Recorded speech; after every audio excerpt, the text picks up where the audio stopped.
watching Fox 10 Phoenix now. Couple of incidents here that are being investigated from overnight. Yeah, they both unfortunately involve pedestrians. So the first one we're going to tell you about is south of downtown Phoenix. This is in the area of 7th Avenue and Broadway right around 10 o'clock last night. No word yet on what led up to the crash or the condition of the person hit. The road was closed for several hours but has since been reopened. There was another crash from overnight, Dunlap and I-17. We're working to get you some additional details. It was around 1 a.m. when someone crossing the roadway was hit. Police identifying the man accused of a shooting spree. Yeah, this is a pretty wild story that caused the lockdown of the Buttes Marriott Hotel in Tempe. We now know the suspect's name, and this is his mugshot. This is Jesus Gonzalez. He is facing several charges this morning, including attempted robbery and aggravated assault with a firearm. Police say it all started on the I-10 where the 34-year-old began opening fire on passing drivers. He then ran to the hotel, held employees at gunpoint, and even tried to carjack several guests in the parking lot before officers caught up to him. 2 people were injured, but they are in stable condition. An elderly man is accused of exposing himself in the children's section of a Gilbert bookstore. Police say Lauren Clyde Bauer was caught when he left the shop near Santan Village Parkway and Williamsfield Road. This was on February 16th.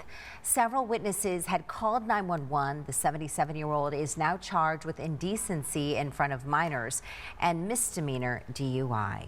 The Phoenix Police Department will soon have a new chief, and residents got their first chance to hear from the final 4 candidates. Yeah, Dominic Newland joins us live now with the details on this. Hey, Dom.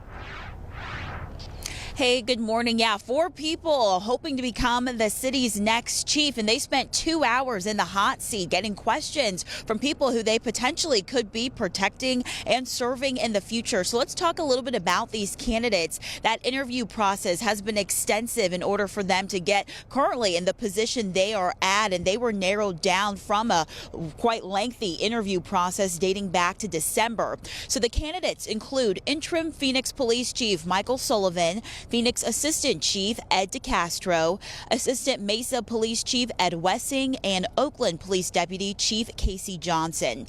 The candidates explained their approach to officer retention and department morale strategies, as well as their take on the new use of force policy prompted by the DOJ investigation and how they view success. Take a listen. It's about leading police departments and fighting crime, making sure that we do this with accountability. And so what I did is I went and I put on a uniform and I worked alongside with them. And that's the type of communication that I believe is my primary biggest strength. So being able to give those individuals around you a voice and an ability to provide input, I also think is one of my biggest strengths. I have worked myself through the ranks up to this level. I know the people, I know the streets. So a final decision will be made next month, and you can watch that entire 2-hour question and answer form. We have it posted on our website at fox10phoenix.com. I'll send it back to you. All right, Dominique, thank you. Friends and family are desperate to find a missing Arizona man. Yeah, his name is Marcus Freiberger. He's a popular yoga instructor in Central Phoenix in the Melrose district, and he has not been seen in nearly a month. Well, his father, Dutch, says that this here is the last place he was supposed to be. It was a parking garage near 2nd Avenue and Van Buren. He drove there for a blind date on February 21st, and since then, no one has seen him or heard from him.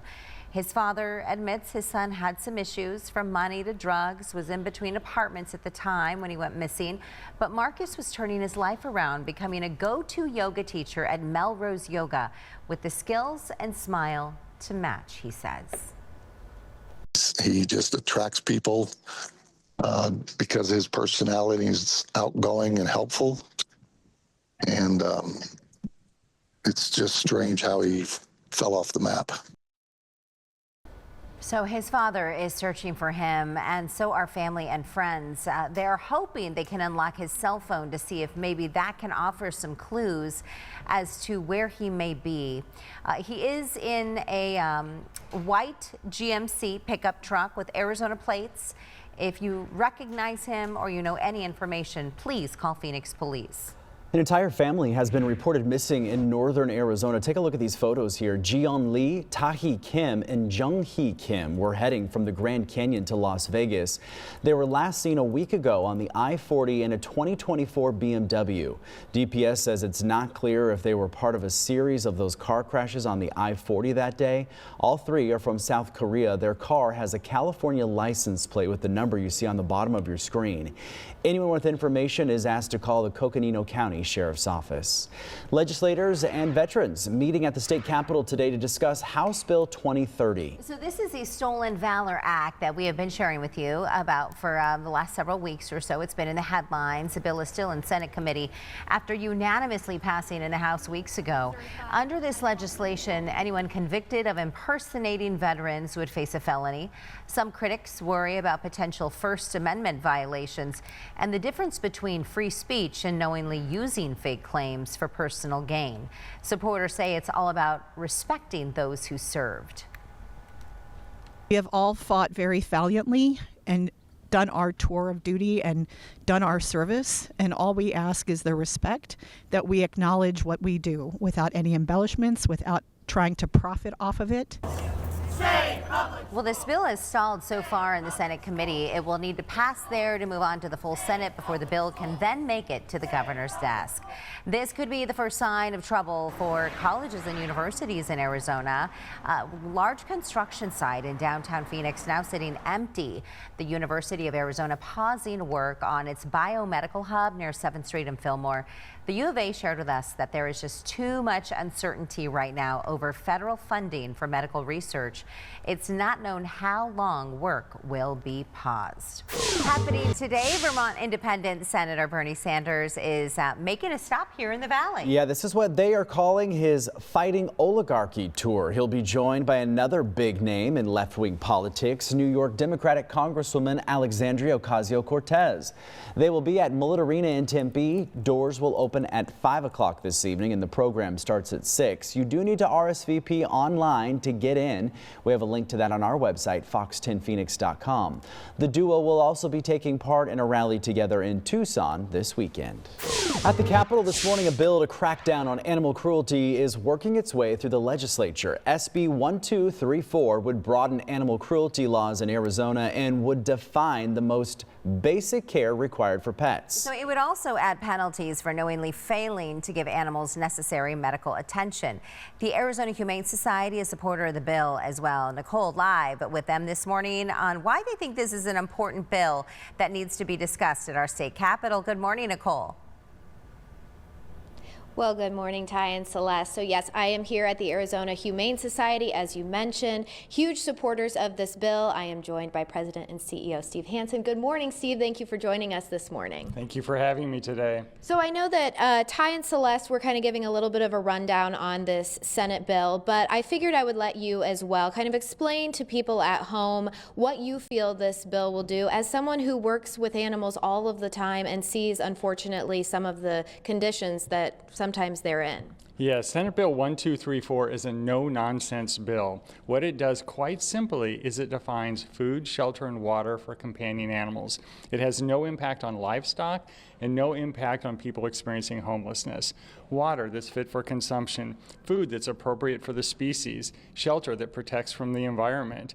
And cruelty, the cruelty side of it is very important. It changes protracted suffering, which is time-based, to unreasonable suffering, which is intensity-based. And this will help us enormously on those egregious cruelty cases. And we have seen, we've reported on some of these cases. What can you tell people at home? I mean, a lot of people want to see animals taken care of. They're precious. I mean, we've got some buddies here that have joined us this morning. And I mean, they really are just helpless too. What have you seen that makes you really think that this cruelty portion of the bill is crucial? Well, the Arizona Humane Society does the majority of investigations in Maricopa County. That means that we are the first responders to these serious cases. We do thousands of cases a year. Most of them are education. We can actually keep pets in homes. A small percentage of them are egregious. You might recall the Chandler 55 case. That was egregious. We had terribly injured animals. I won't even describe them.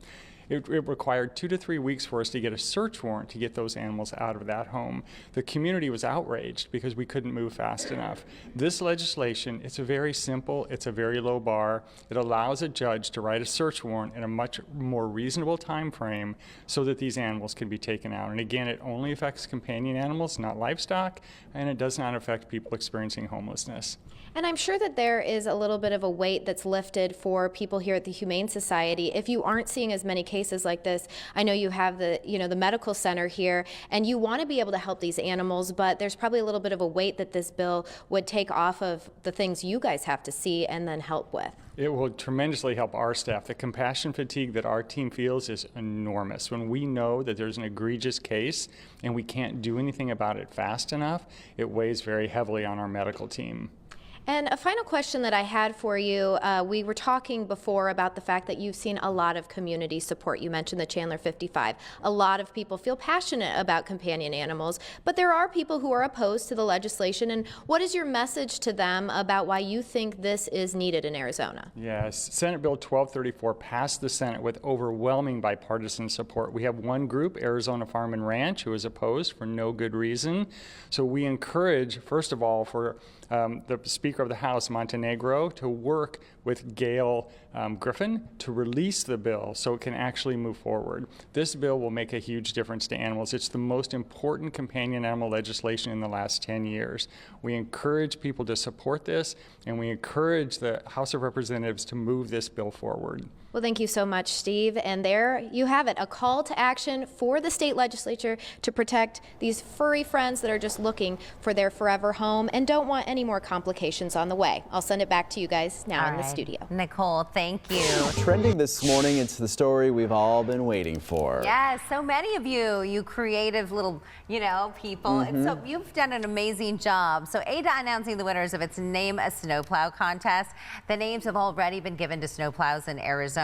So here's the list, and they're up on the screen. Control Salt Delete, Darth Blader, those are stationed near Flagstaff. Blizzard of Oz and Sleetwood Mac. Sleetwood Mac's pretty good, yeah. Yeah, they will patrol Williams, Arizona, so it's just west of Flagstaff. I like Scoop Dog. Scoop Dog. That's near Payson. Plowosaurus Rex will clear roadways near Globe, which is a beautiful part of our state. It's a great drive, like through Globe, Miami. So well done. We wanted to see, we're going to reach out to ADOT. Maybe we can bring someone in studio. Those are pretty clever, aren't they? Maybe about the creative process, how they get the creative juices flowing. What are they, it's like a brainstorm session with Probably, family? Or? yeah. Pretty good. Yeah, well done.